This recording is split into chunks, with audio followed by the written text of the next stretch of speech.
Today, my friends, I'm going to reveal why I never started an advertising agency.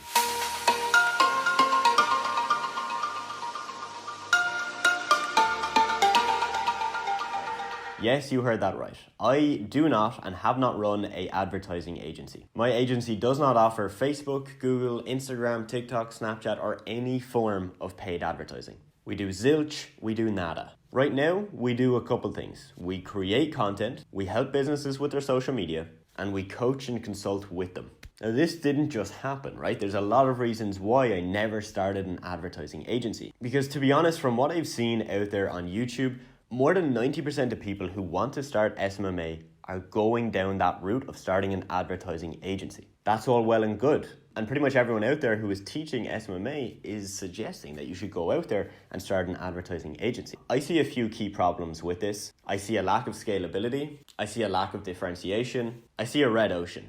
I see an industry that is literally becoming advertising agencies. There's going to come a point where that's going to get saturated. So I love paid advertising. I know it works. I did it for a very long time when I was freelancing. So if you want to start an agency that can make you a lot of money, that can be very, very profitable, and that can run without you, you may want to look into starting a content creation agency, a social media agency, or even something different such as an email marketing agency. Just to drill home this point even a little bit further, if you were to take a look inside my Instagram account, right, where I get messages from people who want to start SMMA and people who've already started but they're struggling and they don't have clients, again, 90% of those people have the exact same bio for their Instagram page. 90% of them say, I help e-commerce businesses scale to 6 and 7 figures with paid ads. And so that's all cool, that's good. And if you can definitely do that, hats off to you, good on you.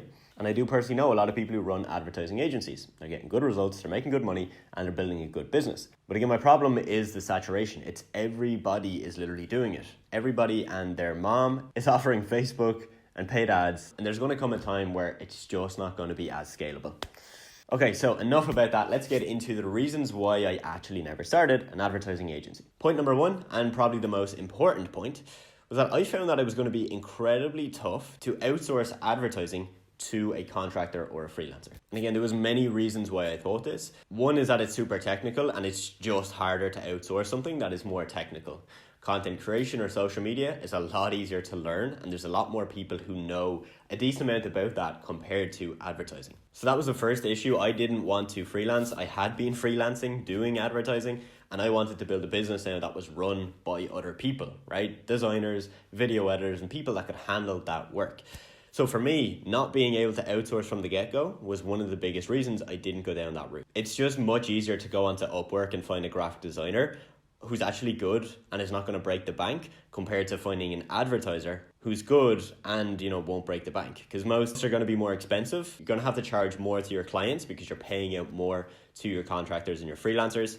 And if you need to replace that person, it's going to be pretty tough. I know someone personally who had to fire his media buyer, who is his contractor for Facebook ads, due to some other reasons. And he's having a tough time finding that new person. He's done like 20 interviews and he still hasn't hired someone yet. Whereas if he needed to hire a graphic designer, he could almost pick anyone as long as they've got some decent portfolio and some decent content that they've created. It's going to be relatively easy to do so. So that's point number one, harder to outsource. Point number two, it is completely ROI focused. If you run an advertising agency, if you do not make your clients enough money, they will fire you. You will be gone. End of story. That's pretty much how it works. It's ROI focused. And that's great. And I definitely see the value in that, because for a business, if you're not making the money, out you go.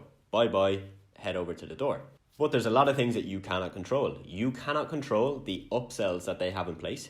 You cannot control how fast or optimized their website is. And you can't control if they actually have a good product that people actually need. So you could take on a client who has a slow website, they don't have good upsells, and they have a terrible product. They have a product that looks nice and they think looks cool and they put tons of money into R&D and research, but when it comes to it, the market doesn't want it. People genuinely just don't want the product. You could take on a client like that they could pay you $2,000 per month. You could spend a bunch of money on ads. You could make them no profit, no money back, and they're going to fire you straight away. It's a lot harder to keep them locked in on a 3-month contract if they're literally losing money every month. So the fact that paid advertising is 100% focused on an ROI, this can actually be very tough. This can be harder to keep clients. There's a lot of things you cannot control, and you're solely focusing on the monetary side of their business of, I'm going to make you money. When we look at social media management, when we look at content creation, when we look at email marketing, a lot of these things, of course, are going to have an ROI focus. They're going to have a focus on, am I making the business money? But that's not the sole focus of these. Especially with content creation and social media, there's going to be a bigger focus on, am I saving this business and this business owner time? Am I building brand awareness for their business? Am I creating and fostering a community on social media that's not only going to get them new customers, but it's going to keep the current customers engaged and getting value from them as a business? So there's more objectives with social media and content creation, which that gives you a lot of leverage, because if you're not making a direct ROI straight away, the business owner is probably going to understand that if you set the expectations correctly. They see that you're creating content that they can use for months and years to come. They can also use that content on any other social media platform. And you've really conveyed to them that there's a lot of different things going on here, that you saving them time is a huge part of that equation, not just you making the money. So that is point number 2. It's solely ROI focused, which can actually bite you very, very hard. Point number 3, and a very important point, is that for Facebook and paid ads, you're generally going to charge higher retainers. Okay, so you'll see most people out there that are probably charging 2, 3, 4, 5K per month for one client. And that's amazing. And, to be able to sign clients at that rate is incredible, because it does mean you can scale your business very fast. 5 clients at 5K is 25K per month. So I will give it that. It's incredibly scalable on the revenue side, but there are some issues with that. So obviously we mentioned it's going to be hard to outsource the work. So if you scale, you're going to find that really tough. 2, you have more likelihood of actually losing clients, because if you don't get a direct ROI and you take on a bad client just because you didn't know that their product is actually really, really bad, it's going to be very tough for you to get results and you're going to lose more clients. But another key reason is that if you are starting off as an SMMA business owner, you probably don't have a ton of experience. You might have some experience, but you haven't gone about this before. That's hence why you're starting this. So you're going to have to learn how to sign clients. And from my experience, it is definitely easier to attract leads and businesses that want to work with you when you have a lower ticket service. The reason this was an issue for me was that if I was to go out there and offer just advertising, it was going to take me a much longer time to actually get up and running and sign the first client. So my agency got our first client in about November 2019 for about $1,200 per month dollars. And within about 45 days, I kid you not, we were well past the 10K per month mark. Now that's a pretty fast trajectory, and that is not the norm. But a key reason we were able to do that was because of our lower ticket service. If we only had a high ticket service of 2, 3, or 4K above, it would, I don't know if any of those clients would have signed up with us.